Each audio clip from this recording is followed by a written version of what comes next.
പ്രിയപ്പെട്ട സുഹൃത്തെ നമസ്കാരം. ഇന്ന് ഏപ്രിൽ 18 ലേറ്റസ്റ്റ് കറണ്ട് അഫേഴ്സുമായി ജേഡിസ് current affairs. World economic forum ഇത് സ്വിറ്റ്സർലാൻഡിലെ ജനീവ ആസ്ഥാനമായിട്ട് പ്രവർത്തിക്കുന്ന ഒരു ഇന്റർനാഷണൽ നോൺ ഗവൺമെന്റൽ ഓർഗനൈസേഷൻ ആണ്. ഈ സംഘടന സ്ഥാപിതമായിട്ടുള്ളത് 1971 ജനുവരി 24 തീയതിയാണ്.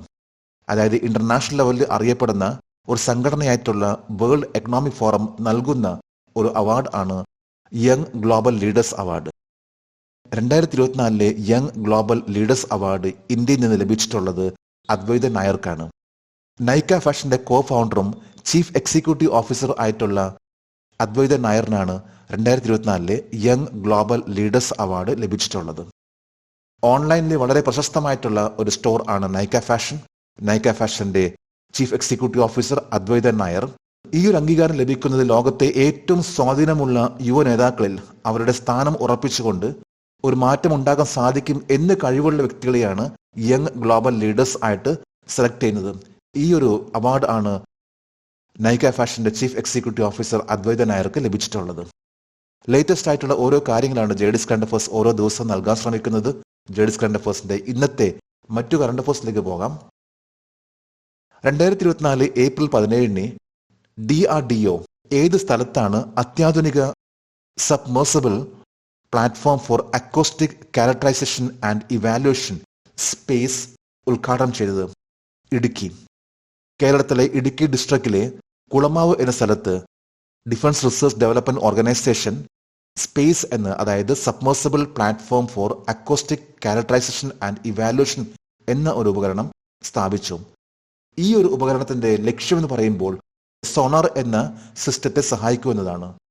സമുദ്രത്തിൽ പതിക്കുന്ന ഏതെങ്കിലും വസ്തു അത് ഏറ്റവും താഴെ കിടക്കുമ്പോൾ അതിനെ കണ്ടെത്തുക എന്നതാണ് ഈ സോണാർ സിസ്റ്റം, അതായത് ശബ്ദ തരംഗങ്ങളെ കൊണ്ട് കണ്ടെത്തുന്നത്. ആ ഒരു സിസ്റ്റമാണ് സോണാർ സിസ്റ്റം.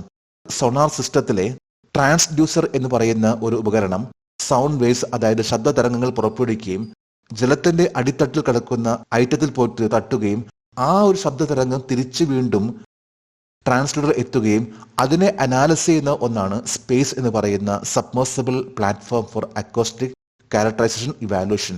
ഈ ഒരു ഉപകരണമാണ് ഇടുക്കിയിലെ കുളമാവിൽ സ്ഥാപിച്ചിട്ടുള്ളത്.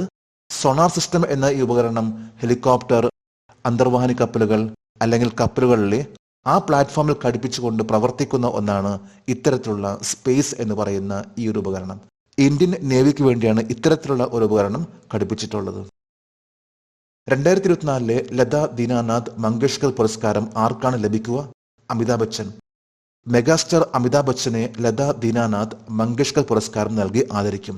ഈ കഴിഞ്ഞ ഏപ്രിൽ 16 ഈ ഒരു അവാർഡ് പ്രഖ്യാപിച്ചിട്ടുള്ളത്. 2022 ഫെബ്രുവരി 6 ലതാ മങ്കേഷ്കർ മരിച്ചത്. അവരുടെ ഒരു ഓർമ്മയ്ക്കാണ് ഇത്തരത്തിലുള്ള ഒരു അവാർഡ് ഏർപ്പെടുത്തുകയും ലതാ മങ്കേഷ്കറിന്റെ പിതാവായിട്ടുള്ള ദീനാനാഥ് മങ്കേഷ്കറിന്റെ സ്മാരക ദിനമായിട്ടുള്ള ഏപ്രിൽ 24 അമിതാഭ് ബച്ചന് ഈ ഒരു അവാർഡ് നൽകുന്നത്. 2024 ഏപ്രിൽ 17 ഉസ്ബെക്കിസ്ഥാനിലെ അക്കാഡമി ഓഫ് ആംഡ് ഫോഴ്സിൽ ഹൈടെക് IT ലാബോറട്ടറി ഉദ്ഘാടനം ചെയ്തത് ആരാണ്? ജനറൽ മനോജ് പാണ്ഡെ. ഇന്ത്യയുടെ കരസേന മേധാവിയായിട്ടുള്ള ജനറൽ മനോജ് പാണ്ഡെ ഏപ്രിൽ 17 ഉസ്ബെക്കിസ്ഥാനിലെ അക്കാഡമി ഓഫ് ആംഡ് ഫോഴ്സിൽ ഒരു ഹൈടെക് IT ലാബോറട്ടറി ഉദ്ഘാടനം ചെയ്തു. 2018 സെപ്റ്റംബറിൽ ഡിഫൻസ് മിനിസ്റ്റേഴ്സിന്റെ ഒരു മീറ്റിംഗിൽ ആണ് ഇന്ത്യ ഉസ്ബെക്കിസ്ഥാന് ഇത്തരത്തിലുള്ള ഒരു ഹൈടെക് IT ലാബ് വാഗ്ദാനം ചെയ്തിട്ടുള്ളത്.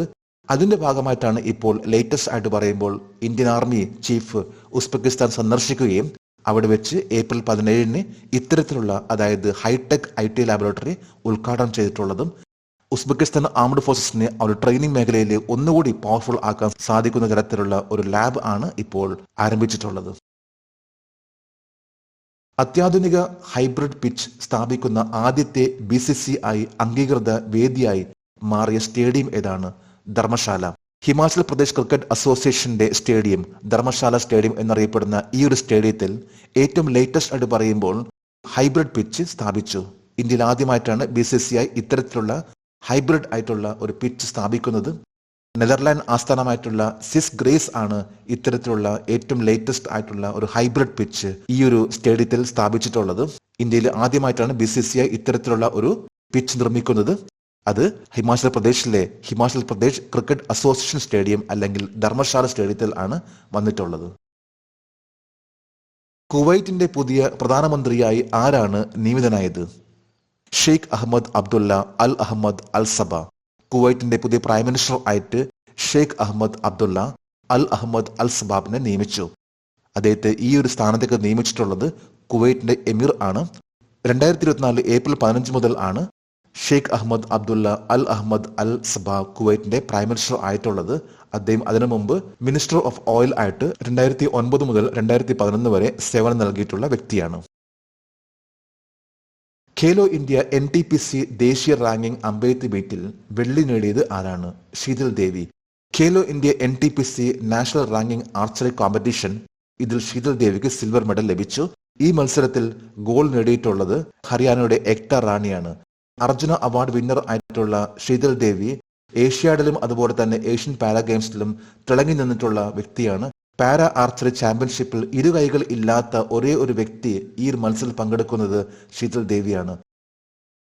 ഭാരത് പേയുടെ ചീഫ് എക്സിക്യൂട്ടീവ് ഓഫീസറായി ആരാണ് നിയമിതനായത്? നളിൻ നേഗി. 2018 ഏപ്രിൽ സ്ഥാപിതമായിട്ടുള്ള ഭാരത് പേ എന്ന ഫിനാൻഷ്യൽ സർവീസ് കമ്പനി ഇതിന്റെ ചീഫ് എക്സിക്യൂട്ടീവ് ഓഫീസർ ആയിട്ട് നളിൻ നേഗി അപ്പോയിന്റ് ചെയ്തു.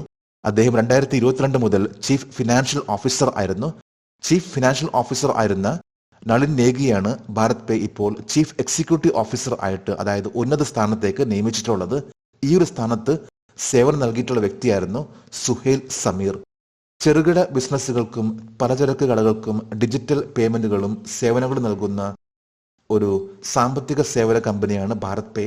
2018 ഏപ്രിലാണ് ഇത് സ്ഥാപിതമായിട്ടുള്ളത്. ഇന്നലെ ഏപ്രിൽ 17 ഇന്നലത്തെ കറണ്ട് അഫയേഴ്സിലെ ഒരു ചോദ്യമായിരുന്നു, ഇന്ത്യൻ ഭരണഘടനയിലെ മൗലിക കർത്തവ്യങ്ങൾ എന്ന ആശയം ഏത് രാജ്യത്തു നിന്നാണ് കടമെടുത്തത്? ഇതിന്റെ ഉത്തരം റഷ്യൻ ഭരണഘടന, അതായത് ഇപ്പോഴത്തെ റഷ്യ. ജഡ്സ് കറണ്ട് അഫയേഴ്സിന്റെ ഇന്നലത്തെ ഈ ചോദ്യത്തിന് മറുപടി നൽകിയിട്ടുള്ള ഓരോരുത്തർക്കും ജഡ്സ് കറണ്ട് അഫയേഴ്സിന്റെ ആശംസകൾ. നമുക്ക് ഇന്നത്തെ കറണ്ട് അഫയേഴ്സ് ഒന്നുകൂടി റിവൈസ് ചെയ്യാം.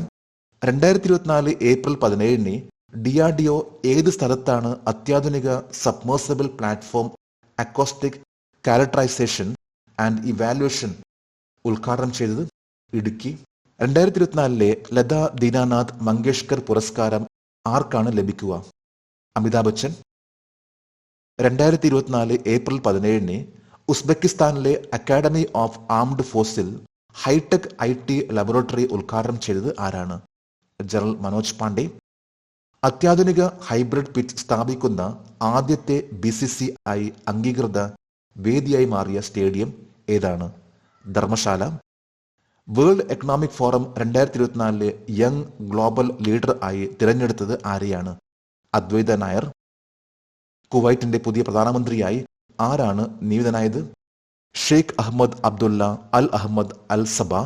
ഖേലോ ഇന്ത്യ NTPC ദേശീയ റാങ്കിംഗ് അമ്പെയ്ത്ത് മീറ്റിൽ വെള്ളി നേടിയത് ആരാണ്? ശീതൽ ദേവി. ഭാരത് പേയുടെ ചീഫ് എക്സിക്യൂട്ടീവ് ഓഫീസറായി ആരാണ് നിയമിതനായത്? നളിൻ നേഗി. ഇന്ന് ഏപ്രിൽ 18 ഇന്നത്തെ കറണ്ട് അഫയേഴ്സിലെ ഒരു ചോദ്യമാണ്, world earth day is observed on which date? ലോക ഭൗമദിനം ആചരിക്കുന്നത് ഏത് തീയതിയിലാണ്? 3 ഓപ്ഷൻസ് ആണ് നൽകിയിട്ടുള്ളത്. ഈ ചോദ്യത്തിന്റെ ഉത്തരം അറിയാമെങ്കിൽ ഇന്നത്തെ കറണ്ട് അഫയേഴ്സിന്റെ കമന്റ് ബോക്സിൽ രേഖപ്പെടുത്താൻ അഭ്യർത്ഥിക്കുന്നു. നാളത്തെ കറണ്ട് അഫയേഴ്സിൽ ഇതിന്റെ ഉത്തരം ഉണ്ടായിരിക്കും.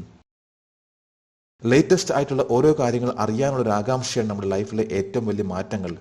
അറിഞ്ഞുകൊണ്ട് നമ്മൾ മാറ്റങ്ങൾ കൊണ്ടുവരാൻ ശ്രമിക്കുകയാണെങ്കിൽ അത് നമുക്ക് എപ്പോൾ വിജയത്തിലേക്ക് എത്തിക്കുകയുള്ളൂ. അതുകൊണ്ട് സമയം കണ്ടെത്തിക്കൊണ്ട് മാറ്റങ്ങൾക്ക് വേണ്ടി ശ്രമിക്കുക. നമുക്ക് തീർച്ചയായിട്ടും വിജയിക്കാൻ സാധിക്കും. നമുക്ക് നാളെ വീണ്ടും പുതിയ കറണ്ട് അഫയേഴ്സുമായിട്ട് കാണാം. Thank you very much.